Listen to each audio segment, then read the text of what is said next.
Salut à tous, donc de retour sur la chaîne. Donc aujourd'hui on va parler d'un couteau que certains d'entre vous attendaient, dont moi. C'est la version du Cold Steel Frenzy, la plus petite version, donc le 3.5.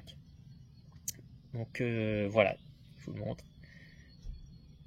Vraiment une version très sympa, donc on va faire un petit comparatif, voilà, avec l'autre version pour pour que vous vous rendiez bien compte. Donc je l'ouvre. Donc là on est sur la version full black.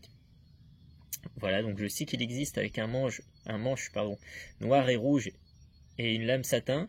Moi c'est celui que je voulais, mais je l'ai pas encore trouvé chez nous. Voilà, donc ça attendra éventuellement. Donc le Cold Steel Frenzy 3.5, donc la version, ce que je vais dire EDC entre guillemets du Cold Steel Frenzy. Donc le Cold Steel Frenzy qui lui déjà fait quasiment la longueur de l'autre en étant fermé. Donc on est vraiment sur un gros joujou. Voilà, donc on va comparer un peu. Moi bon, c'est le Cold Steel Frenzy, c'est un couteau que j'adore. Voilà, on est vraiment sur quelque chose. On est sur une lame très sympa, mais quand même vraiment énorme. Donc cette version était très intéressante, voilà, pour le EDC, et parce que j'aime beaucoup moi ce design et ses caractéristiques.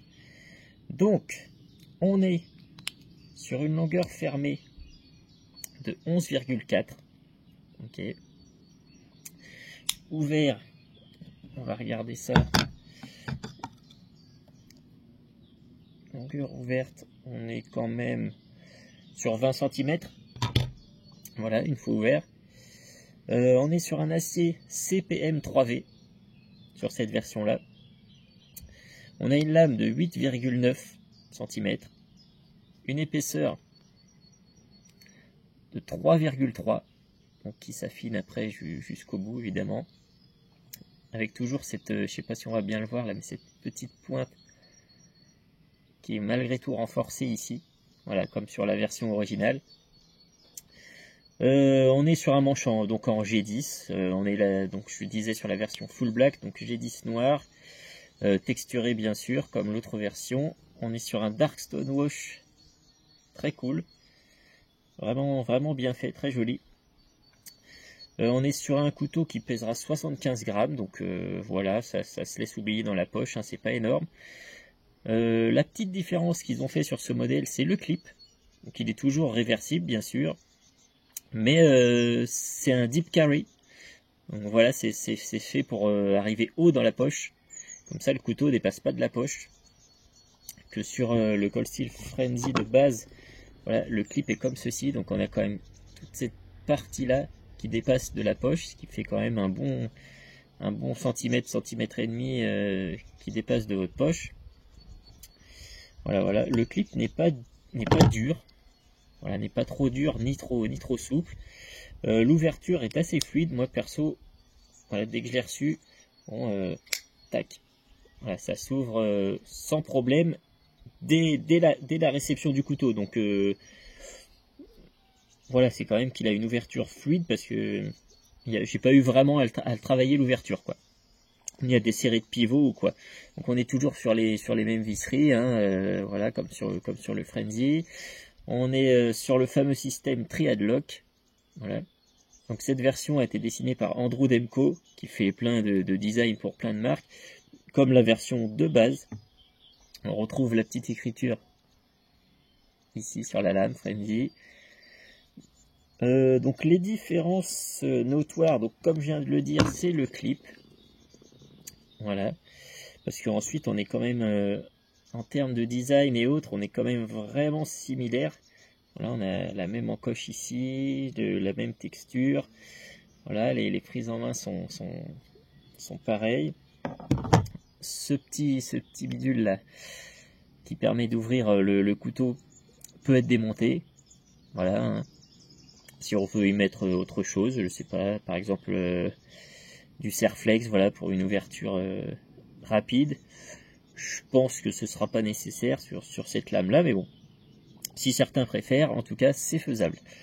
Donc, on est, je vous disais, comparativement, là on est sur 75 grammes, celui-ci faisait quand même 125 grammes, on était sur 3,5 mm d'épaisseur, là on est sur 3,3, donc il a pas beaucoup perdu, hein. Et voilà, on va être sur quelque chose d'évidemment beaucoup plus massif. La différence principale, c'est aussi l'acier. Voilà, parce que là on est sur du CPM 3V, donc c'est un acier qui n'est pas inoxydable. Ok, c'est un acier à outils, donc qui a une forte résistance au choc. Voilà, et une bonne résistance à l'usure, qui garde bien son tranchant et qui est quand même relativement simple à affûter. Après, ce genre de design, bon, ça va être simple à affûter parce que bah voilà, c'est un affûtage classique. Ce que je veux dire, c'est pas une lame courbe ou haute, donc ça va être relativement simple. Que sur la grande version, on était sur du CPM S35VN, donc c'était voilà, ça résiste beaucoup aux éclats, ça garde son tranchant longtemps, ça s'affûte facilement. Voilà, et c'était en revanche un acier inoxydable. Je pense que ça aurait été cool de garder un acier inox sur cette version.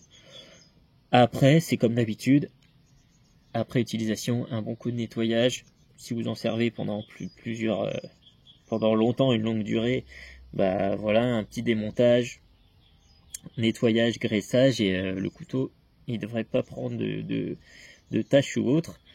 Donc après, comme je disais, bah, on est voilà sur l'EDC, donc il va permettre de faire toutes les petites tâches sans problème, hein. Ça tranche quand même très fort. Voilà, on est sur quelque chose qui va trancher sec, hein. Voilà, il n'y a pas de souci. Pour tous les usages quotidiens, je vais dire, il n'y aura vraiment aucun problème, hein. On peut même y aller comme ça sur la tranche. Voilà, ça coupe relativement net quand même. On va faire le test papier aussi. Donc voilà, on est sur quelque chose quand même de plutôt rasoir, hein. Voilà, hein. Mais c'est des couteaux qui vont garder leur tranchant, parce que cette version là je l'ai depuis plusieurs années, je m'en suis beaucoup servi. Je crois que je l'ai pas réaffûté une fois, donc pour dire que ça garde son tranchant. Donc vraiment en termes de tranchant, voilà, on est sur un équivalent, hein.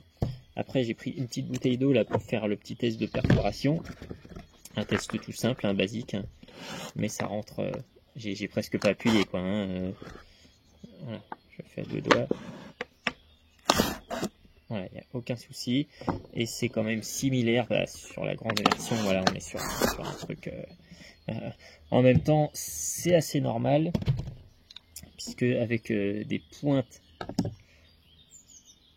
je veux dire comme ça, la pénétration peut être que bonne. Donc on va aussi faire la petite démo en poche. Je ne sais pas si on va bien voir, mais pour vous montrer la différence aussi au niveau, vous voyez, là, on est sur quelque chose de très très discret quand même. Voilà, si vous avez le t-shirt qui s'arrête là par exemple, bah, hop, et on le retire assez facilement. Et la grande version en revanche, pour vous montrer la différence quand même, bon, on a quand même voilà, tout ça qui dépasse quoi.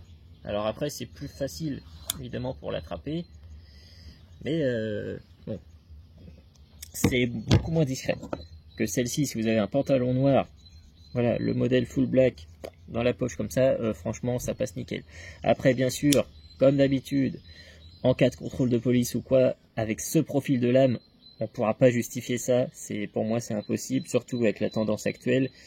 Voilà, hein, ça va être niet à mon avis. Voilà, parce qu'il a quand même un profil assez agressif, malgré qu'il soit vraiment super cool pour toutes les tâches du quotidien. Donc voilà en tout cas ce que je pouvais vous dire sur le Cold Steel Frenzy 3.5. Si ça vous intéresse, il était dispo chez Tourangelle. Là j'ai vu qu'il était indisponible, je vais quand même vous mettre le lien. Il est chez The Best Knives, si j'ai vu aussi. Donc peut-être toujours dispo, comme d'hab, je vous mets les liens en vidéo. N'hésitez pas à laisser des commentaires, un petit pouce, à vous abonner. Il n'y a pas de souci. Et puis on se revoit pour d'autres vidéos, notamment une vidéo sur un petit couteau que j'ai eu l'occasion d'acheter il n'y a pas longtemps, qui s'appelle le Wasp. Donc ça vient d'Allemagne. Je vous ferai une petite vidéo dessus, parce que moi je trouve ça cool comme lame. Donc voilà. Ça sera sûrement la prochaine vidéo à suivre sur la chaîne. Merci à tous. Salut!